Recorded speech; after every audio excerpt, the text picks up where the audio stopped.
Halo semua, selamat sore dan terima kasih karena telah menonton live stream saya.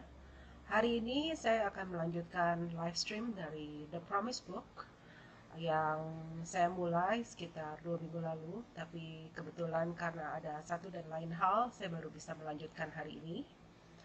Jadi hari ini kita akan memulai dari halaman prolog, bagian prolog, halaman 3 sampai 8. Dan seperti live stream yang sebelumnya, saya akan membaca satu paragraf dan kemudian memberikan penjelasan dalam bahasa Indonesia, lalu melanjutkan lagi dengan paragraf selanjutnya. Oke, dan mari kita mulai. Jadi untuk merefresh memory, ini adalah cover buku dari The Promise yang bisa kalian akses e-booknya di temrimpuci.com atau bisa juga memesan di fajarsecrets.com, yaitu adalah online store kami ya. Dan hari ini kita akan memulai dari halaman 3. Di sini tertulis, Tulkus are the incarnations of highly attained beings who take rebirth for the sole purpose of benefiting others. They manifest their compassion by taking on the spiritual responsibilities of their previous lives, upholding and sharing the Buddha's teachings.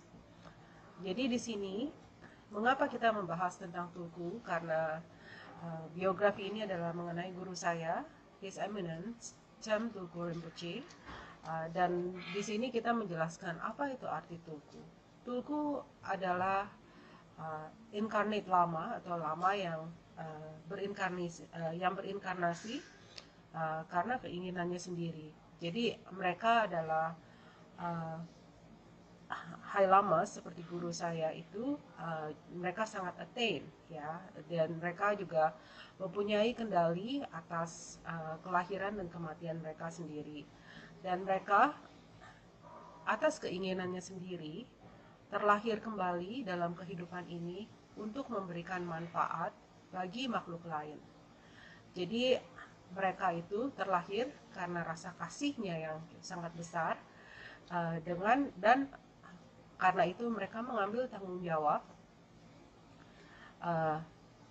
mereka dari kehidupan yang sebelumnya untuk memegang teguh dan menyebarkan ajaran Sang Buddha.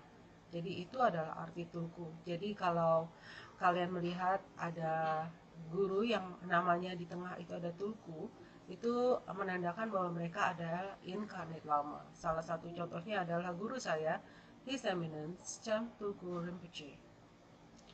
Mari kita lanjutkan ke halaman setelahnya, yaitu halaman 4.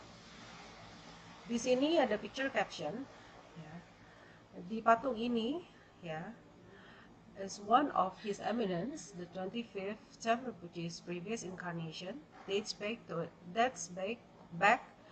a direct disciples of the 14th century Buddhist scholar and saint Lama Tsongkhapa. Lama Tsongkhapa is popularly known as the second Buddha and is the founder of the Gelugpa school of Tibetan Buddhism. Jadi di sini adalah foto dari Lama Tsongkhapa, image dari Lama Tsongkhapa. Lama Tsongkhapa itu sering lebih dikenal dengan Buddha kedua setelah Buddha Sakyamuni. Jadi pada masa Buddha Sakyamuni dulu, ada seorang anak lelaki yang datang dan mempersembahkan suatu kristal rosari kepada Buddha Sakyamuni. Dan Buddha Sakyamuni meramalkan pada saat itu bahwa dia akan terlahir kembali sebagai Lama Tsongkhapa beberapa ratus tahun kemudian di Tibet dan menyebarkan dan menegakkan kembali ajaran Buddha Dharma di the land of snow, yaitu Tibet. Jadi ini adalah figur dari Lama Tsongkhapa. Jadi salah satu inkarnasi dari guru saya itu adalah merupakan murid langsung dari Lama Tsongkhapa ini. Ya. Mari kita lanjutkan setelahnya. His Eminence, the 25th Cem Rinpoche, comes from a glorious line of illustrious incarnations, the earliest of which dates back to the time of Lord Buddha Sakyamuni. Many incarnations later, Rinpoche returned as a direct disciple of Lama Tsongkhapa, the founder of the Gelugpa school of Tibetan Buddhism, who is also commonly known as the second Buddha in Tibet. Possessing full control over his rebirth throughout countless lifetimes, Rinpoche has returned among us today, using his pure compassion and omniscient wisdom solely to benefit each and every one of us. Jadi, reinkarnasi terdahulu guru saya, His Eminence, the 25th Cham Rinpoche, sebetulnya sudah diidentifikasi sejak zaman Buddha Sakyamuni sendiri. Dan beberapa kehidupan setelahnya, dia merupakan murid langsung dari Lama Tsongkhapa, yaitu pendiri dari aliran topi kuning atau Gelugpa School of Buddhism, yang kemudian yang juga dikenal sebagai Buddha kedua, ya, di Tibet. Guru saya sebagai seorang tulku, seperti yang telah dijelaskan sebelumnya, tulku adalah inkarnate lama yang mempunyai kendali penuh atas kematian dan kelahirannya sendiri. Ya, jadi Rinpoche, Cham Rinpoche, kembali dalam kehidupan ini di antara kita semua dengan karena kasihnya yang luar biasa untuk memberikan manfaat dan kebijakan menyebarkan Buddha Dharma pada kehidupan ini. Yeah. Rinpoche is also a tulku. Some tulkus are the incarnations of highly attained beings who take rebirth for the sole purpose of benefiting others. They manifest their compassion by taking on the spiritual responsibilities of their previous life, tirelessly upholding and sharing the Buddha's teachings. Jadi ini adalah merupakan pengulangan dari paragraf yang saya baca sebelumnya, bahwa tulku adalah seorang inkarnate lama yang kembali karena rasa kasihnya untuk memberikan manfaat kepada kita semua, untuk menegakkan dan menyebarkan ajaran Buddha.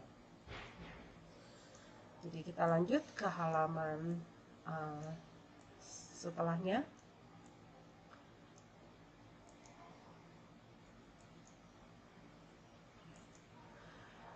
As tulkus have such an impactful role on the preservation and the growth of Buddhism, there are many stringent guidelines for the identification and recognition of tulkus in the Tibetan Buddhist tradition, all of which are verified by highly attained masters, including figures such as His Holiness the 14th Dalai Lama and the Dharma Protector Satrap and Dorje Shugden, to the officials oracles of the monasteries. Rinpoche has been recognized as a high incarnate master by many esteemed teachers such as His Holiness Kyabdi Dzong Rinpoche, His Eminence Khyentse Jampa Yeshe Rinpoche, and His Eminence Gangchen Rinpoche, and all 24 of Rinpoche's illustrious previous incarnations have been formally identified and recognized by Dorje Shugden via the Venerable Seventh Panglung Oracle. Jadi, bagaimana cara mengidentifikasi siapa yang merupakan inkarnate lama dan siapa yang bukan? Dan karena sistem ini, karena tulku itu diharapkan untuk memainkan peran yang cukup penting untuk memberikan manfaat bagi makhluk secara keseluruhan, maka ada proses yang cukup ekstensif yang tentu saja nanti kita akan bahas pada saat kita membahas mengenai recognition dari Cham Rinpoche. Jadi ada proses yang cukup intensif untuk mengidentifikasi siapa yang merupakan inkarnate lama dan siapa yang bukan. Dan biasanya ini juga melibatkan high lama yang lain, seperti contohnya His Holiness the 14th Dalai Lama di sini, dan juga Dharma Protector seperti Satrap dan Dorje Shugden juga diminta untuk memberikan petunjuknya melalui medium atau biasa kita sebut dengan oracle untuk menunjukkan dan memverifikasi siapa yang merupakan inkarnate lama di sini. Dan guru saya, His Eminence Cham Rinpoche, itu sendiri telah diidentifikasi sebagai inkarnate lama atau tulku oleh banyak high lama lainnya, seperti Kyabdi Dzong Rinpoche yang merupakan guru utama dari guru saya, His Eminence Khyentse Jampa Yeshe Rinpoche, yang juga salah satu guru saya di uh, Ganden Monastery, dan juga His Eminence Gangchen Rinpoche. Dan kebetulan di sini kenapa guru saya itu disebut His Eminence the 25th Cham Rinpoche, karena dia adalah reinkarnasi ke-25, dan 24 reinkarnasi sebelumnya telah diidentifikasi secara resmi oleh Dorje Shugden melalui mediumnya atau oracle, The Venerable Seven Panglung Oracle. Di sini Rinpoche's first recorded incarnation is Magadha Sangmo, a student of the historical Buddha Sakyamuni, whose contribution to the practice and growth of Buddhism was so significant that she is immortalized in the scriptures of all three Buddhist traditions, Theravada, Mahayana, dan Vajrayana. Ya. Jadi inkarnasi pertama Rinpoche yang diidentifikasi adalah Magadha Sangmo.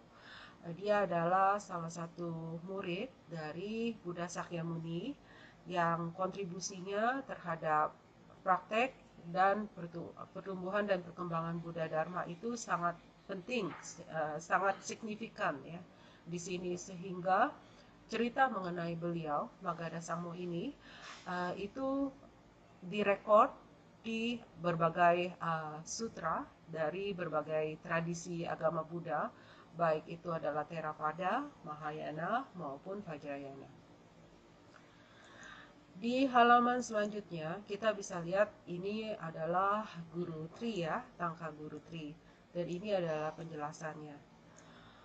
This Gelugpa refuge tree or merit field, which bears the signature of His Holiness the 14th Dalai Lama, depicts the deities and unbroken spiritual lineage of Dharma teachers, which stems from Buddha Sakyamuni himself.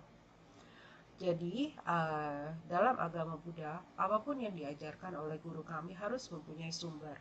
Dan sumber ini biasanya berasal dari guru yang sebelumnya. Jadi, sumber itu penting di sini. Lineage itu sangat penting bagi kami karena itu membuktikan bahwa ajaran yang diberikan atau diturunkan kepada kita bukan adalah ajaran yang dibuat-buat ya.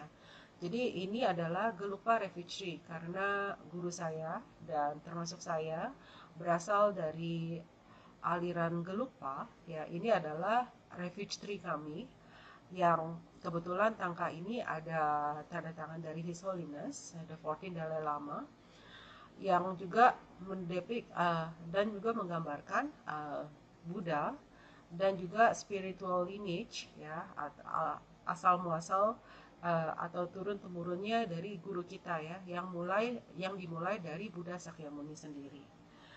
Lama Tsongkhapa 1357 and 1419. Jadi beliau lahir pada tahun 1357 dan meninggal pada tahun 1419. The founder of Gelugpa School is the central figure of this lineage. The main figure on the true right is Maitreya Buddha, who leads the lineage of compassionate activities, while the main figure on the true left is Manjushri, who leads the lineage of wisdom activities. This assembly of deities and gurus is used as the focus of meditation for Gelugpa practitioners. Jadi, central figure dari gambar atau tangka ini adalah Lama Tsongkhapa sebagai pendiri aliran Gelugpa. Dan yang di sebelah kanan, ya, atas itu ada Maitreya Buddha yang melambangkan bahwa beliau itu membawa kita semua kepada aktivitas yang penuh kasih, ya.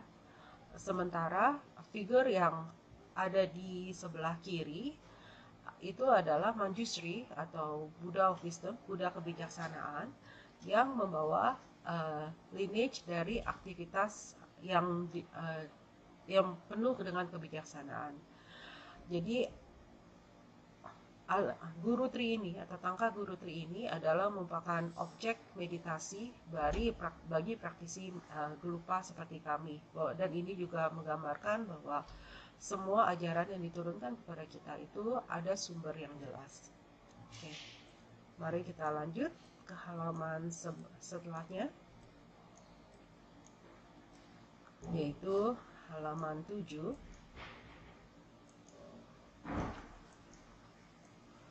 The powerful spiritual imprints of His Eminence Tenma Rinpoche are evident in his inspiring life story, which illustrates the unshakable and relentless pursuit of Dharma despite of all odds.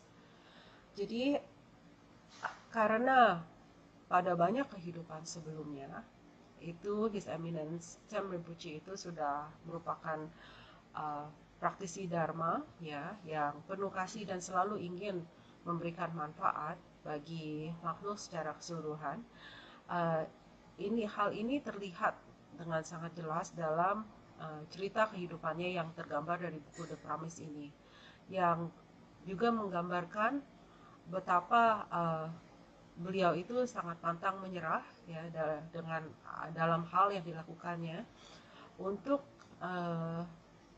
menegakkan ajaran Buddha dan juga menyebarkan ajaran Buddha terlepas dari apapun kesulitan yang dihadapi.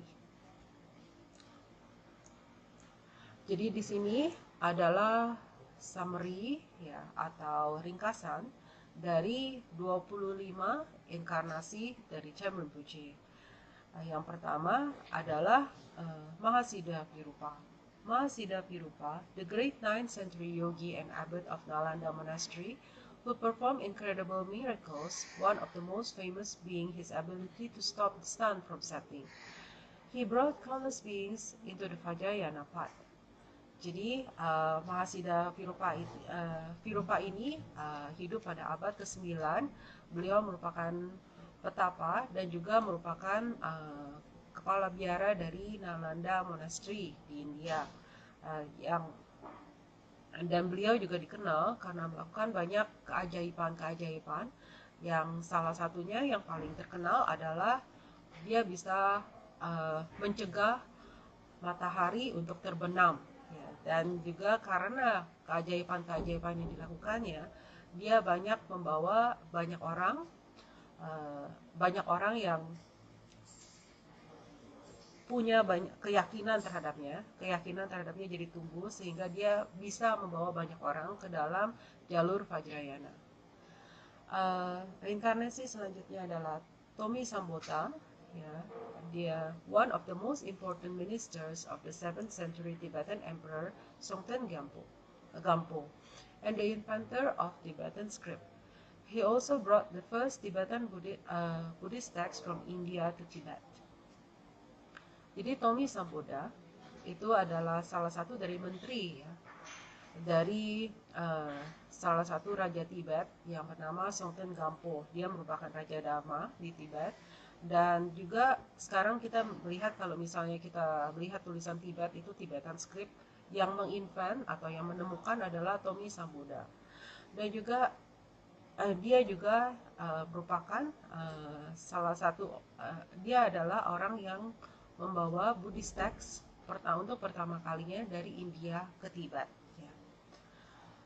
Reinkarnasi selanjutnya adalah King Trisong Detsen, the second of the 3 great Dharma kings who restored Tibet to its former glory and initiated the first dissemination of Buddhism in the land of snows.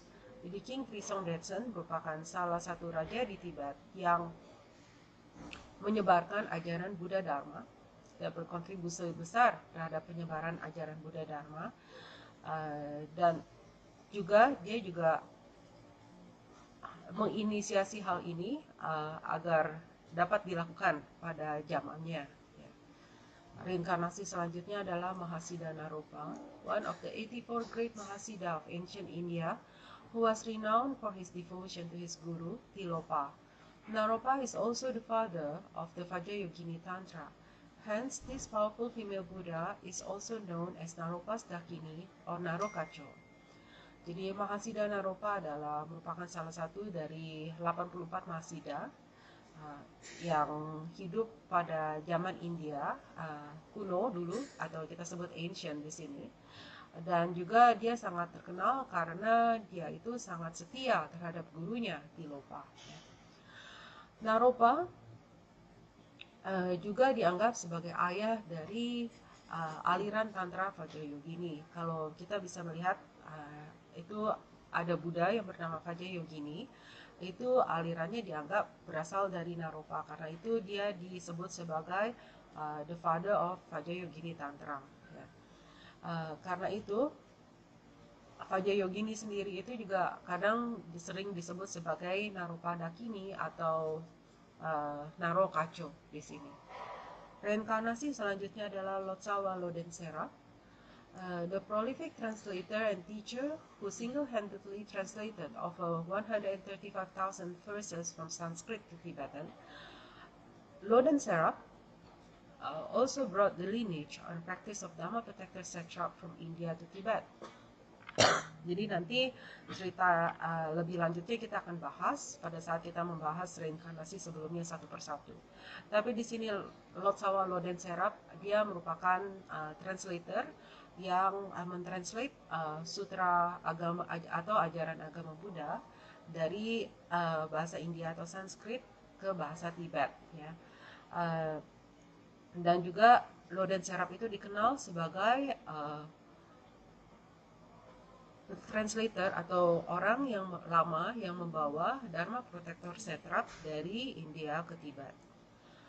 Reinkarnasi selanjutnya adalah Lotsawa, one of the most famous translators of an enlightened sorcerer who introduced and successfully spread the powerful Yamantaka Tantras throughout Tibet in the 11th century.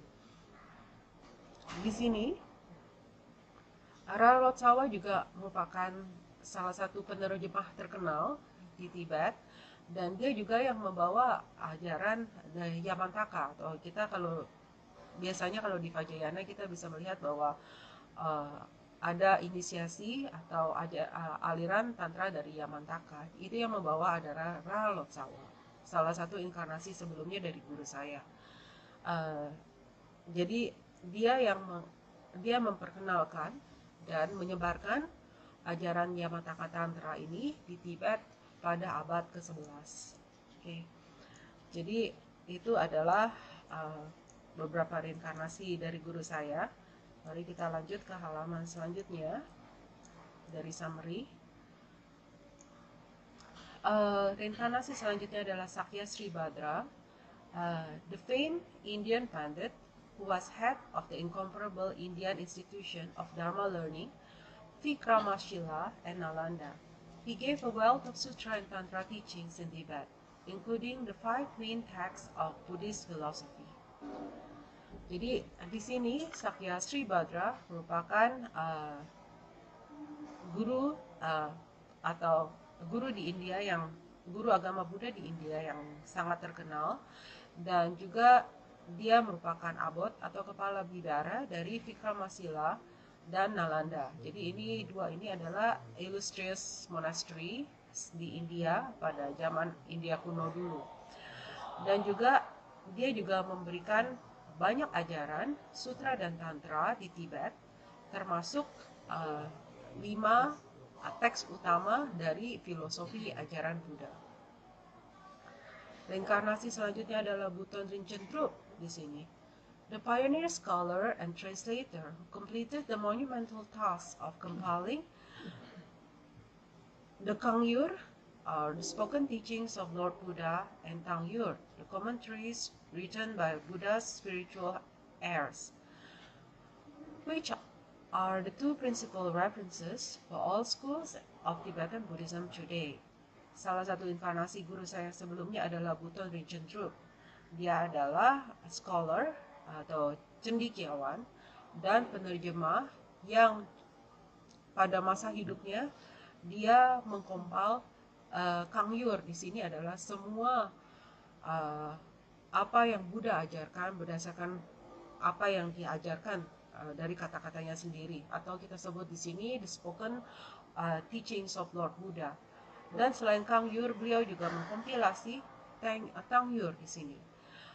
Tangyur adalah komentari atau penjelasan yang diberikan oleh murid-murid dari Buddha sendiri, atau kita sebut di sini adalah pewaris ajaran Buddha di sini, ya, Buddha spiritual heirs. Dan reinkarnasi selanjutnya adalah Sakya Pandita, The fourth Sakya throne holder, whose excellence in debate was so formidable that he silenced 16 scholars, including the renowned Harinanda. His influence spread as far as China and Mongolia, where he performed the miracle of Emanation Temple. He authored over 100 texts and translated many important works. Jadi Sakya Pandita ini berasal dari aliran Sakya dalam Tibetan Buddhism. Jadi kita bisa lihat di sini bahwa uh, bahwa previous incarnation atau inkarnasi sebelumnya dari guru saya tidak hanya berdasarkan dari aliran Gelug, tapi juga berasal dari aliran lain seperti Sakya dalam Tibetan Buddhism.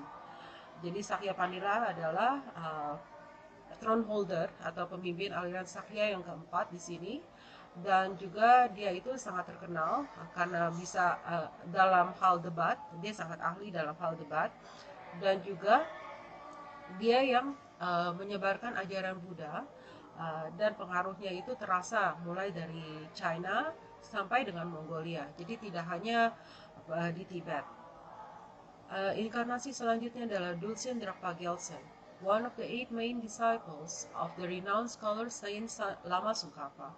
Among his greatest contributions to Buddhism was the building of Ganden Monastery in Tibet to uphold and preserve the teachings of his master, thus paving the way for the Gelugpa tradition to become one of the fastest growing Buddhist tradition in the world today. Jadi kalau kita tadi pada saat saya menjelaskan mengenai Lama Tsongkhapa, saya sempat menyentuh sedikit bahwa salah satu inkarnasi guru saya adalah murid langsung dari Lama Tsongkhapa, yaitu Dulcin Drakpa Gyaltsen di sini, yaitu salah satu dari 8 murid utama Lama Tsongkhapa sendiri. Salah satu deeds atau tindakannya yang sangat signifikan dalam kehidupan ini adalah beliau membangun Ganden Monastery di sini ya, atau biara Ganden di Tibet, untuk menegakkan dan juga mempreserve ya di sini ajaran dari gurunya yaitu Lama Tsongkhapa, dan juga karena dia melakukan tindakan ini, dia memfasilitasi Gelugpa tradition untuk menjadi salah satu Buddhist tradition yang berkembang sangat pesat saat ini. Inkarnasi selanjutnya adalah Panchen Sonam Drakpa, the unparalleled master who was the only person in history to become the abbot of all 3 great Gelugpa monasteries, Ganden, Sera, and Drepung, in a single lifetime. He was also the tutor of His Holiness, the 3rd Dalai Lama, and the abbot of Gyuto Tantric College, and the 15th Ganden Tripa, the throne holder of the Gelugpa lineage. Jadi Panchen Sonam Drakpa ini merupakan salah satu lama yang sangat berpengaruh pada zamannya, dan dia juga merupakan satu-satunya orang yang pernah menjadi abbot atau kepala biara dari 3 monasteri utama atau biara utama dari aliran Gelug, yaitu Ganden, Sera, dan Drepung di sini dalam kehidupan yang sama. Dan dia juga merupakan guru dari Dalai Lama yang ketiga, His Holiness the Third Dalai Lama, dan dia juga merupakan kepala biara dari Gyuto Tantric College. Gyuto Tantric College di sini adalah adalah salah satu dari sekolah tantra. Yang lain adalah Gyume Tantric College. Jadi biasanya setelah monks ya, setelah sangha itu lulus menjadi geshe dari Ganden, Sera, dan Drepung, biasanya mereka masuk ke salah satu dari 2 Tantric College di sini, yaitu either apakah itu baik itu Gyuto Tantric College atau Gyume Tantric College. Dan Panchen Sonam Drakpa adalah merupakan abbot atau kepala biara dari Gyuto Tantric College. Dan beliau juga merupakan 15 Ganden Tripa. Ganden Tripa adalah setelah Lama Tsongkhapa meninggal, yang mewakili Lama Tsongkhapa di dunia ini adalah Ganden Tripa. Dan Panchen Sonam Drakpa adalah Ganden Tripa yang ke-15 ya. Dan juga reinkarnasi selanjutnya adalah Emperor Kangxi ya, the second Qing dynasty emperor to rule over China. He was one of the China's greatest and most benevolent emperors who stabilized the empire, brought economic prosperity, and was a great patron of Chinese art and culture. Jadi pada zaman Qing dynasty dulu, kaisar yang kedua adalah Kaisar Kangxi, dan beliau merupakan salah satu dari inkarnasi sebelumnya guru saya.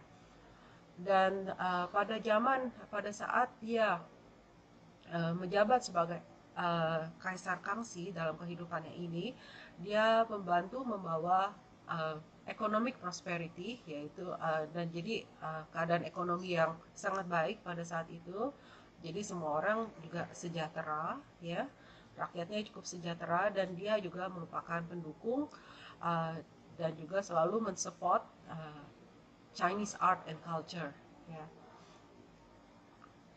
Inkarnasi selanjutnya adalah Gendu Nyendrak, the 19th century master of the 17th abbot of Ganden Xiatse Monastery, who restored the damaged buildings of the monastery and reinstated the monastic rules, regulation, and administrative system. Jadi setelah terlahir sebagai Kaisar Kangxi, beliau terlahir kembali sebagai Gendu Nyendrak, yang merupakan abbot yang ke-72 atau kepala biara yang ke-72 dari Ganden Xiatse Monastery. Dan pada saat menjabat sebagai kepala biara ini, beliau banyak memperbaiki bangunan-bangunan yang kebetulan saat itu rusak dari monastery kompleks, dari Ganden Monastery sendiri, dan juga semua rules atau disiplin, regulasi, dan juga sistem administrasi yang baik itu kembali di reinstate, ya, atau diimplementasikan kembali pada masa beliau menjabat sebagai kepala biara Ganden Xiatse. Jadi, dan setelah itu inkarnasi selanjutnya adalah Khentrul Thupten Lhamsang Rinpoche, a great Buddhist scholar and teacher who single-handedly and tirelessly made Buddhism flourish in the region of Pari, Tibet. Jadi pada saat masa kehidupannya sebagai Khentrul Thupten Lhamsang Rinpoche, beliau adalah cendekiawan yang cukup terkenal pada masanya, dan dia kebetulan pergi ke area yang cukup remote, ya, atau jadi di mana Buddhism itu belum terlalu berkembang, yaitu area Pari di Tibet, dan beliau menyebarkan ajaran Buddha di daerah Pari di Tibet. Jadi itu adalah kontribusinya pada kehidupannya yang masa tersebut, ya.